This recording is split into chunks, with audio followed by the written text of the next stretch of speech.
Hey everybody, Nick here, and today we're going to do a little disassembly and maintenance for you on this little guy. This is the Reate Horizon D.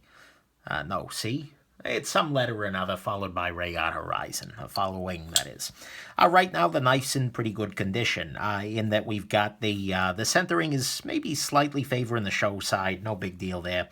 And the action is fine, but it feels a little dry, and it sounds a little dry to me. So I'm hoping we can do a little bit of good here. I'm looking forward to this disassembly. I've just been disassembling the Kershaw Blur and Cricket Eye Tac 2, and both of those are very fiddly little knives to take apart, and I'm hoping this guy is going to be very much not. So, a man can dream here, right?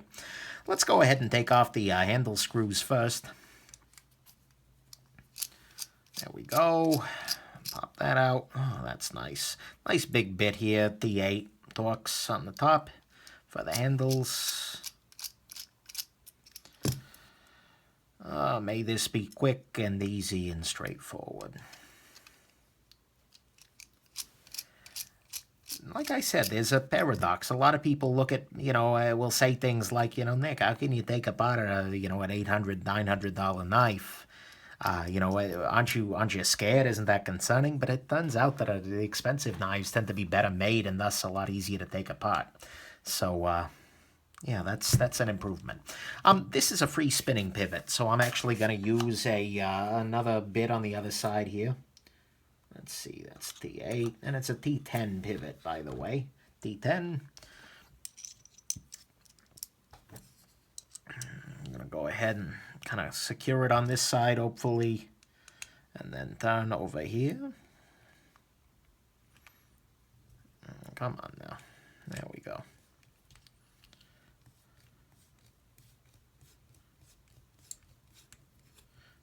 There we go. Hopefully you're seeing this. And the knife is now disassembled. Or at least it's disassembling itself very, very rapidly. Oh, that's so easy. There's nothing going on inside this knife. That's spectacular. Alrighty. Whoa. That's a surprise. Look at that. These are multi-row bearings. Huh. Neat. I didn't know Reate had done that yet.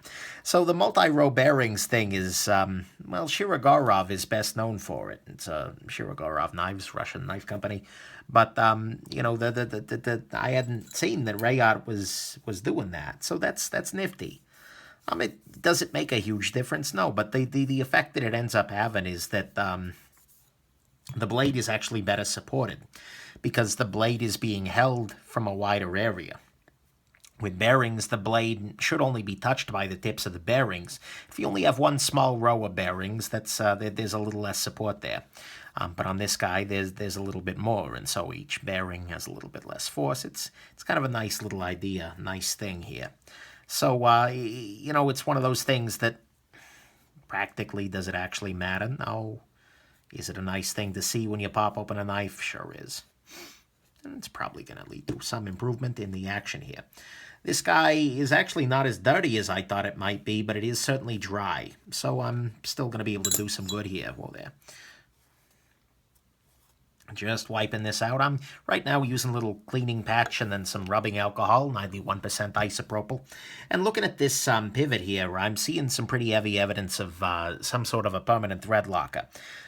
Which explains why it took a little torque to get this guy broken free. Not in love with that simple fact right there. Maybe Reate felt, I don't know what the heck they were thinking, but they sure did it. So keep that in mind. You may need to use a little bit of heat if it's really fighting you, and don't fight it.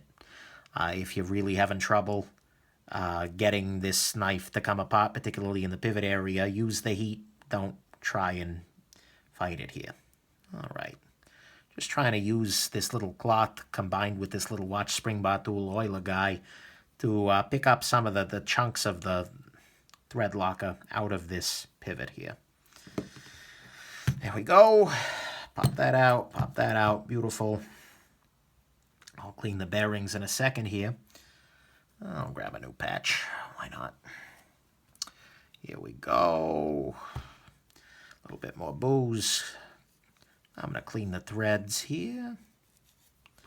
Just turn it using my little driver inside this cloth. There we go. See, we're getting out this kind of crud. Clogs up the threads, make the whole thing less pleasant to work with. Reate, that's a shame. Why are you dicking around with white Loctite? White Loctite's bad, okay? Not even once. White Loctite. Alrighty, so there you go. Let me just clean the bearing race here. And here. I think I already did that one, but... And then clean the bearings themselves. There's a little burr on the plastic there. Huh. I'm going to do some surgery. So see, there's a little tiny burr on the edge of the plastic. I'm going to take a very sharp knife. Luckily, I got a couple of those around. And just kind of... There we go.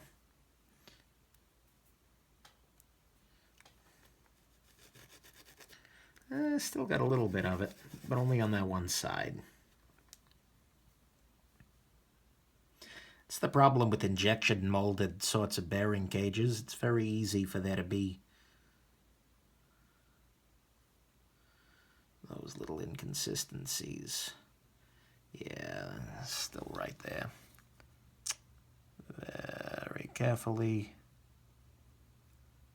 Just cleaving that off.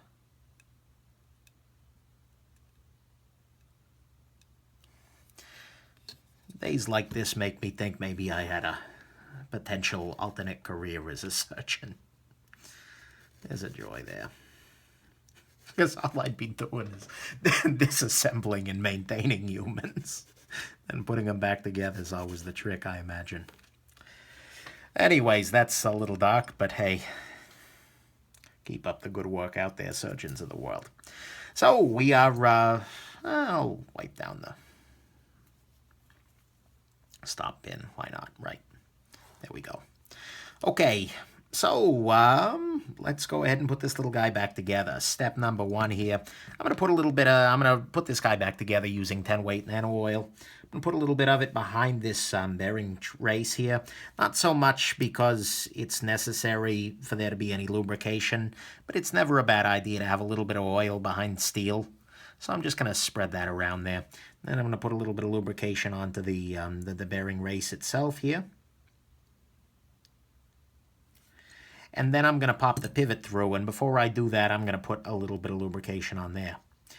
Like I said, this is a free spinning pivot, so there's no wrong way to put it in there.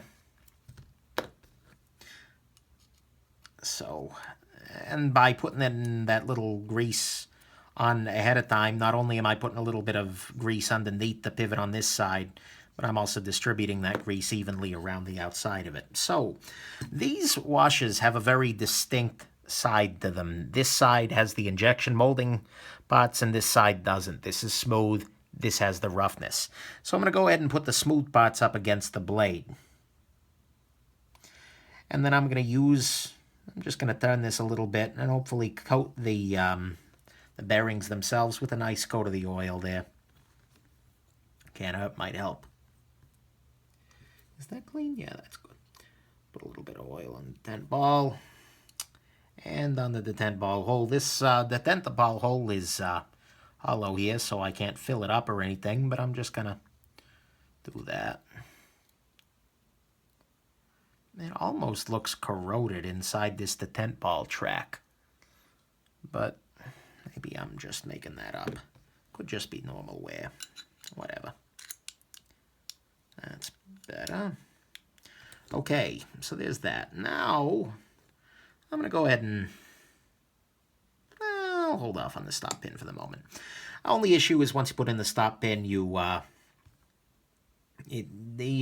lock starts interacting. Right now, the blade is a little bit too far this way, and so the lock is not really involved. I don't need the lock involved right now. I'm going to go ahead and oil that up. Again, I'm putting the smooth side against the blade here. Is that 100% necessary? No. Am I doing it? Yes. I'm going to go ahead and put a little bit of the oil onto the back of this, onto the front of that. And again, when you're replacing something like this, you can hopefully see here that there are little tracks worn by the bearings. Make sure the tracks by the bearings face the bearings. And a little bit of that on the back again. Now I'm going to go ahead and put in my stop pin. Right over here. Oil a little bit in here. There we go. Any other parts missing here? No, I believe everything is together. Beautiful. Okay. Nice. Everything's right back together. Beautiful. Alrighty, next step is going to be the screwing everything back together. I'm going to go ahead and use a little bit of your blue Loctite here, this guy here, 242 blue. You do not, by any stretch of the imagination, want to use your red Loctite. This is in a red bottle, which is stupid, but you want the blue stuff. Red is permanent. Well, I've got this pivot screw on there. Oh, come on now.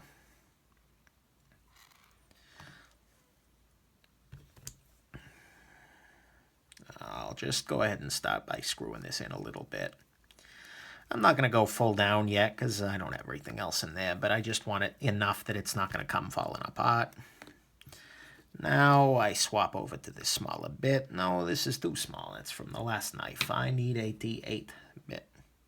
That's T7? No, not quite. Tell me a T8. You're around. I know you are. T10. Oh, it's over in this one here. Okay, no problem. And again, I'm going to use a little tiny bit of the blue Loctite here. Not a whole lot, but just enough that these don't come flying out. That was maybe a little much. Actually, that was definitely a little much. So I'm actually going to just do this. I'm going to share.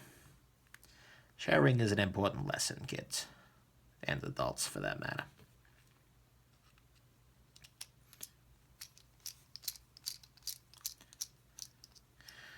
Lock that in there. Oh, come on, you little bugger.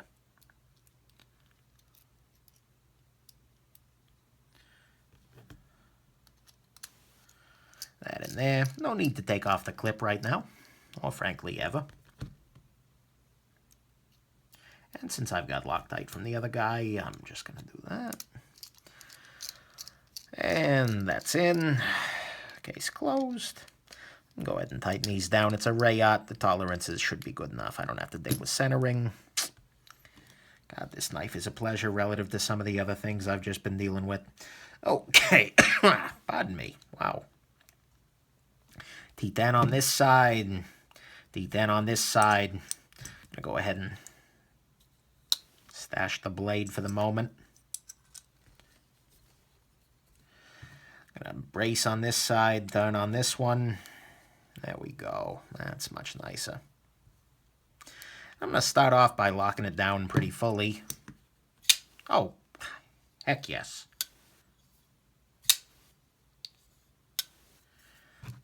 I may back it off just a scotch.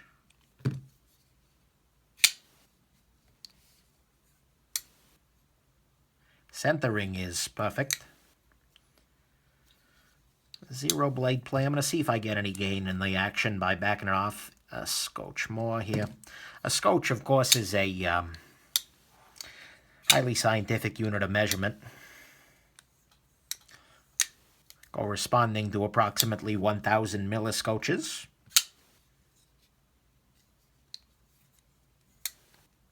I may be able to do a little, like 750 milliscotches further reduced.